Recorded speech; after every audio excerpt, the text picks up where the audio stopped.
So here comes Mike Tyson.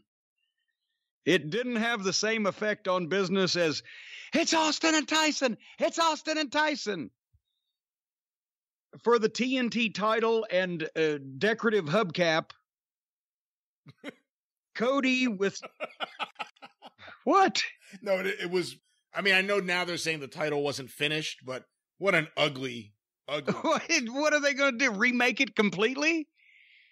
That's like saying a Mona Lisa wasn't finished when she looked like a middle-aged truck driver. They've started over again completely. If they started over again, maybe the belt will look nice. But anyway, for the TNT title, Cody with Arn Anderson against Lance Archer with Jake Snake Roberts. And I figured this is going to be the other match that I like. And then everything else is going to go downhill. But it started going downhill about 2/3 the way into this one. Cody fought from underneath the whole time. Lance Archer took over right away. Cody did everything right. He made Lance Archer seem like a fucking big badass. Lance was almost always in charge or shutting him back down. He kept it interesting. They fought in the arena, but Cody got choke slammed on the fucking concrete. At one point, Lance Archer pressed Cody in the ring and tossed him over the post to the floor like Lawler and LeDuc in 78. Only they ain't going to remember this 40 years later, because then they had another 20 minutes of match after that.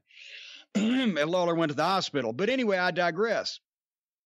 They caught Mike Tyson yawning one time in the middle of the fucking heat on camera.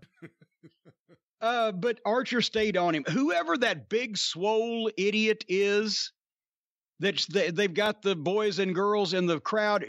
Somebody needs to fucking back her up a little bit, because she was trying to be the fucking front row fan that gets in everybody's face.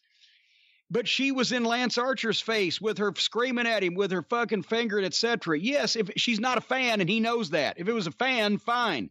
She's not a fan. She's a wrestler. He should have pie-faced her into fucking next week. She's burying a fucking giant heel, bowing up and knowing that he's probably not going to do anything. It's pay-per-view. They ain't going to get kicked off television, but a woman not scared of Lance Archer. I will critique Lance Archer again. He needs to stop making faces for the floor camera when he's actually doing shit to somebody. He's gouging Cody's eyes or choking him or whatever. He's making faces for the floor camera. Anytime you've ever put both your hands around a motherfucker's neck and choked them, have you not been looking directly in their face when you did it? No, usually I'm them. No, both your hands around the neck. No, I'm not talking about a rear naked choke. I'm talking about we're in a fight and I'm fucking choking you, you asshole. Or you're having fun with your significant other. But you're looking in their fucking eyes, one or the other. Point is, Lance is walking around making a lot of faces for the floor camera. And anyway, they did the deal toward the end, the DDT spine buster trade, where fucking Cody hit a DDT to mock Jake, and then Archer hit a spine buster to mock Arn, which was fine. That's good. Cody did a big Cody cutter off the top rope and made a big comeback. And then Lance Archer stopped him and everything came to a halt. And I wrote, could they not have gone home from here? They had to go a little longer. And they, then, they had done the deal where Lance Archer did they didn't call it Old School by The Undertaker. They called it Shades of Don Jardine, which is also correct.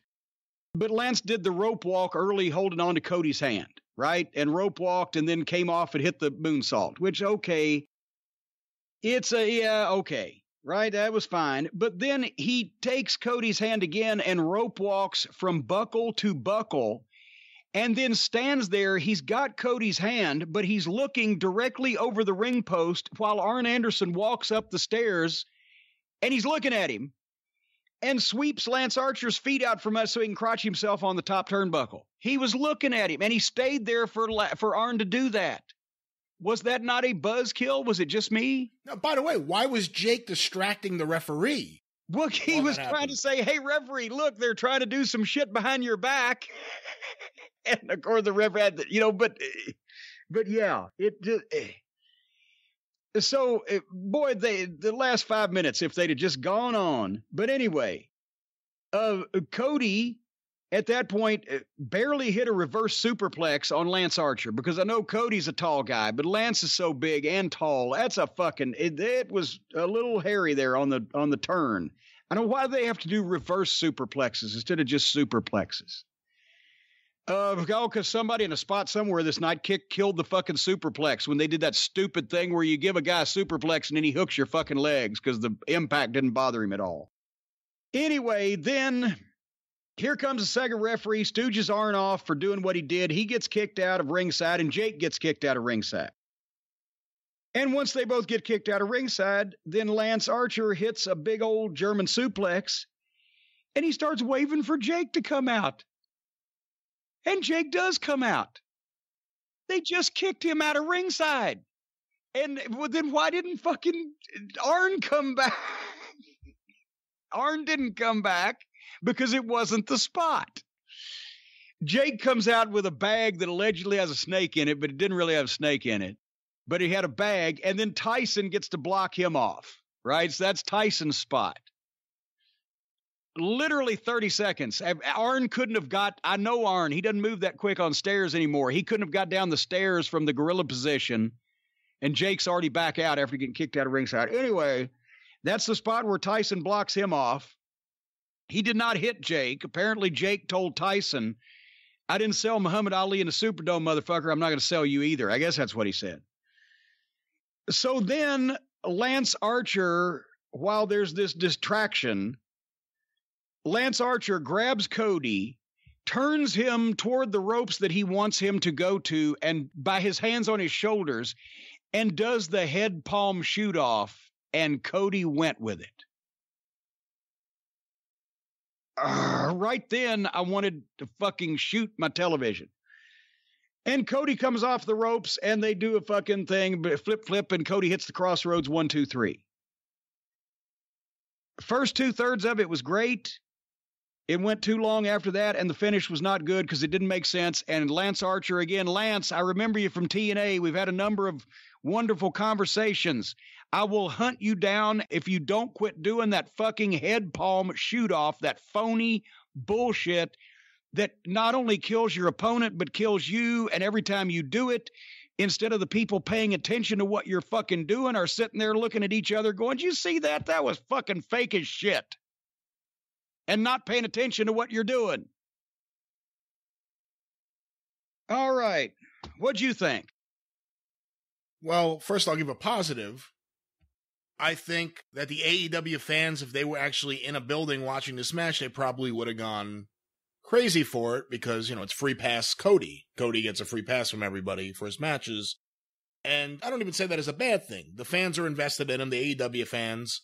Well, also, and he builds his matches where there is drama and suspense and etc. But he also has no idea. He also has no idea how to lay out a match. Every single match has just a ridiculous amount of outside interference and managers running around. And it's every match now. Yes, but what I was saying was the people helps in that flavor of a match. But when there's no people, it exposes how overbooked a lot of this was because it just was too convoluted, went too long, too many moving parts. So I agree with what you said, but I didn't have time to say it first.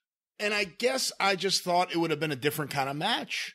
I want to remind you, 3 weeks ago, Brandy Rhodes, DDT'd by Britt Baker, rolled in the ring, a snake is put on her, and dirty old Jake the Snake, a noted piss drinker, starts dry humping her. Since that time... How do we know it was dry? Well, since that time... See? I mean, it could have been more heat. It could have been a wet hump. Well, since that time, Cody has not said... Cody hasn't said shit. Arn Anderson and Jake had a bizarre segment that went nowhere. And then this match, which was just a match, and Cody beats him, and he celebrates the title... And that's it. I mean, it could have been a blood feud. It could have meant something. It could have been it did mean something. It meant Cody wanted to get the belt. He wanted to be a champion of the company. And he's now the first AEW TNT champion. Once again, not for me. I thought it was all right. However, if there was an audience there, it would have elevated it. it would have been elevated by an audience there because they're so into Cody's crap and they react so heavily to it that it would have lifted the whole matchup, I think. I agree with you there that people would have helped it. I agree that also a little shorter would have helped it. Not as complicated at the end would have helped it, but also I just don't know. Just all of the things you said. When did the Horseman break Dusty's leg and we never heard from Dusty?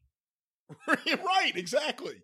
Imagine if they did something to Dusty's wife. How would Dusty have reacted on TV if Ric Flair kissed Dusty's wife? He'd have probably given him a bonus. No, he would have run out there with a baseball bat or something. He would have driven his truck in the building and run him down. That's what he would have done. Yes, he would have driven his truck in the building and run him down. He wouldn't have driven his truck after casually waiting there. Yeah, he wouldn't have driven into a barricade. Yeah, it was just, I don't know.